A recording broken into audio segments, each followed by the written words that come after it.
Hi,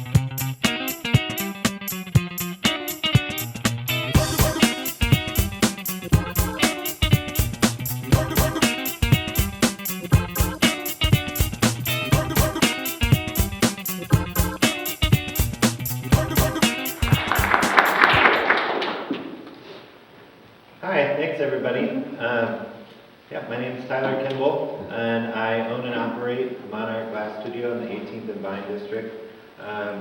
I started that up in December and got the building with a lot of work put into the building, with a huge help from my dad, getting that building from just sort of a shell of a building to having running plumbing and electricity, and then eventually a working glass studio, which was kind of my dream, and why I came back to Kansas City was to bring glass to Kansas City, because when I grew up there was no way for me to find glass. So to be able to bring that back was just a huge pleasure. While I was in Seattle, I heard a lot of the sort of same questions as I do now from people about glass. And some of those questions while I'm blowing glass, because glass kind of has the same look while it's hot, I get asked a lot, do you ever blow any other colors besides orange? It's one of the questions I hear a lot. Another one is, what's your favorite piece to make? And I always, because I'm constantly growing, I always answer the next one. And the other thing is, the other question I get a lot is, do you ever get burned? And so I like to answer every 2 weeks on payday. But so one of the questions that's going to kind of take me into the rest of this is, how long does it take to make that piece? And so whether or not it's a Christmas ornament or a shuttlecock, I always say 12 years in 5 minutes, or 12 years in an hour, because it's not just that piece that's been made, it's the full culmination of getting there. So it goes unseen in that, but all of that hard work goes into that as well, and all of that learning. And so where I started was in stained glass, and that's kind of where I first, oh my God. That's where I first kind of was captured by glass. And as a child in my dad's house, he had a stained glass window where it was the first time I kind of wanted to know how that was made by human hands, looking at that glass and seeing that transparency in that, and not understanding how that could happen. I kind of understood how, a home was built where, logs are cut down and planed, and but glass I just couldn't figure out. So that's where I was first struck with glass. And it's kind of where glass really took, as a material, really took a big leap as well. Where glass started in Egypt in about 2000 BCE, and then it wasn't until 200 AD where it started being blown. It was in the 11th and 12th century in Europe where window glass there was a strive to make clear, transparent glass for window glass, that it really made a lot of progress. And it also brought way to lenses, which for corrective lenses, which I use today, a lot of us use today, and also microscopic and into the universe. But each little, especially with light and window and lenses, any sort of blemish in glass can really come through a lot and ruin a piece. And from the very birth of glass, even from the silica, sand, soda ash, and lime mixture, if there's just a percentage off, or if it's brought up too quickly with the heat, it can completely rearrange of how it's worked. So it's such a sensitive material, even though I do hear a lot, isn't it so nice to work with such a forgiving material because it's liquid? People assume that. But any tiny blemish that is created is going to carry through with the rest of the piece. And so sometimes when I'm making these stained glass pieces, in fact, these stained glass pieces, I'm actually asked to put in little blemishes because they can attract the light and sort of refract them. Another time I'll do that is with products. For instance, these pumpkins, and such a nice fall day out there, these are appropriate. I'll actually blow into a mold that will put these little ribs on it, and then because glass has that memory, it'll remember that when it blows out, that it's a little thicker in certain spots and thinner in certain spots. So it's good to be able to use that sort of memory as well. And products are really where I kind of, was able to get rid of all the bugs and try not to, put any imperfections in.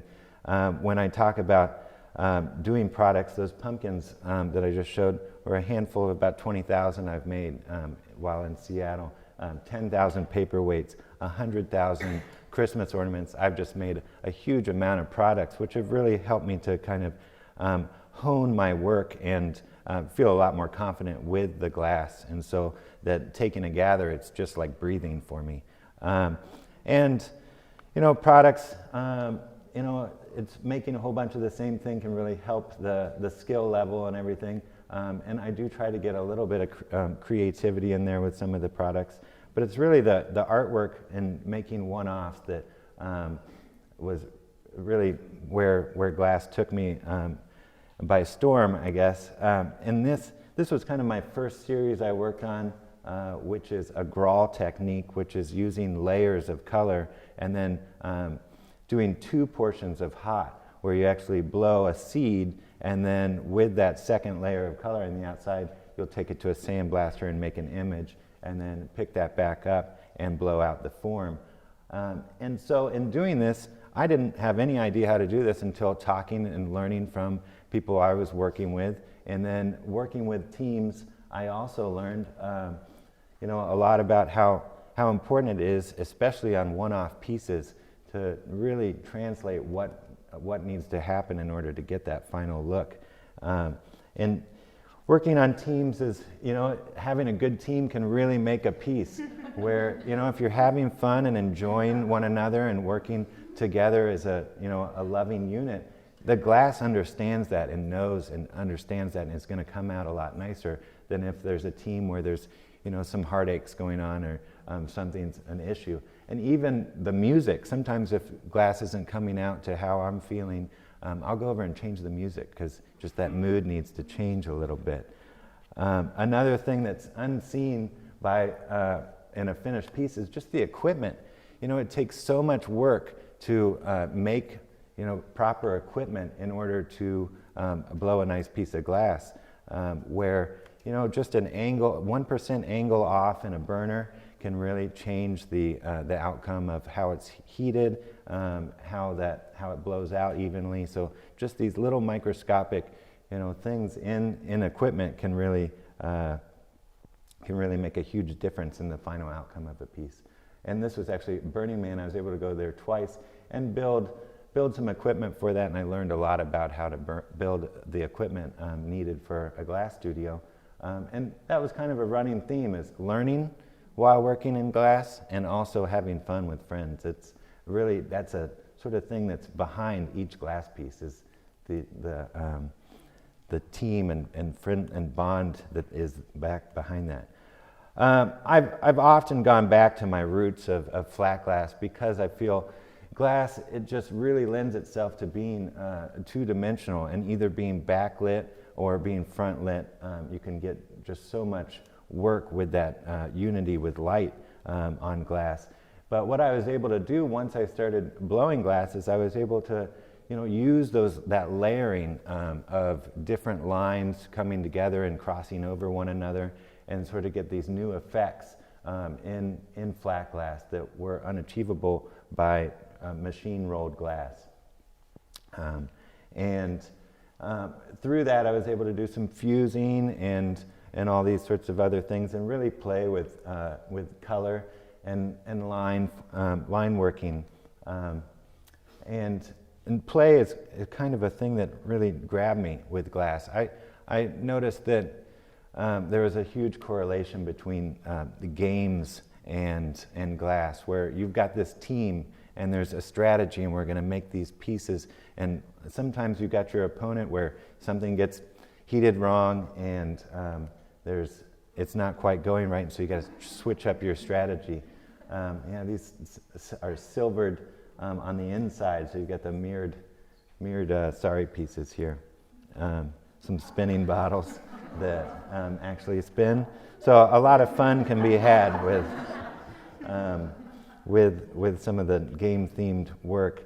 And inherently, I moved to the shuttlecock because it's a game-themed item, but also I really found that glass is very reflective of the past. It knows your past as a maker. It knows the past of its birth from beginning to final end for each piece. It also really harps on the present state of mind of the team, but it was like a fortune teller looking into a crystal ball, kind of could see what I wanted in my future, which was to return to Kansas City. So it had me making a lot of these iconic forms and some fun names, cocktail shuttles. And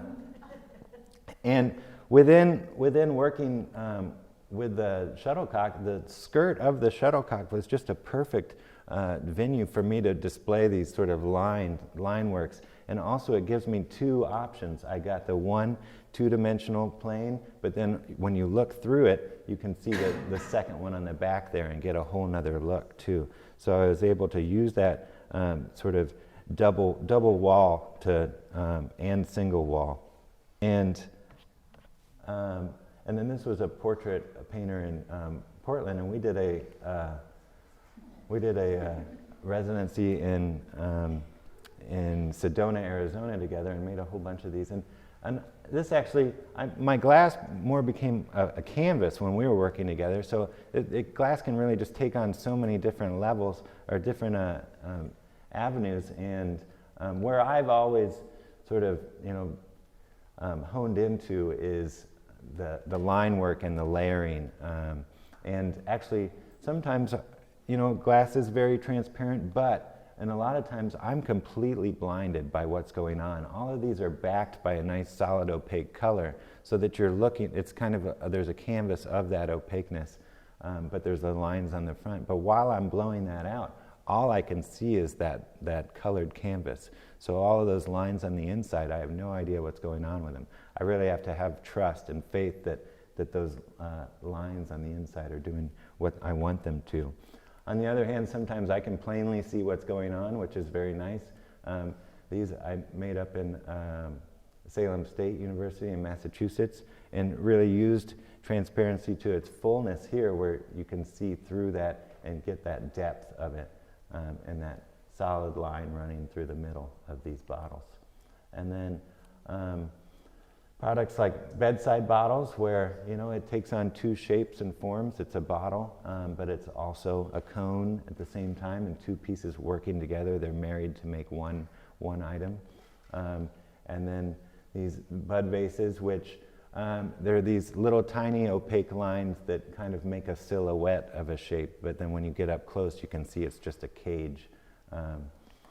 And where I've gone most recently is lighting, which it's kind of, they're soulmates, light and glass. They're meant to be together. So to be able to work within lighting is really nice, to be able to get those two together. And my dad's been able to help me out a lot with the lighting. He's been a lighting artist and designer for, I think, 40 years. So whether or not it's ingrained in our genes or I look up to him, and I'm now in lighting, for either one of those, it's great to be in lighting. And actually, right after this, I'm headed to the Johnson County Home Show in Overland Park Convention Center, where I'll be selling some of my lighting there. And I know that I'm going to hear a lot of those questions I just told you about, and I'll do my best to explain it. But they still won't see, they'll only be able to see that piece there. They will not be able to see the full story behind the glass itself. So even though it's a nice transparent item, it's still not fully clear the full story. So thank you guys for listening to the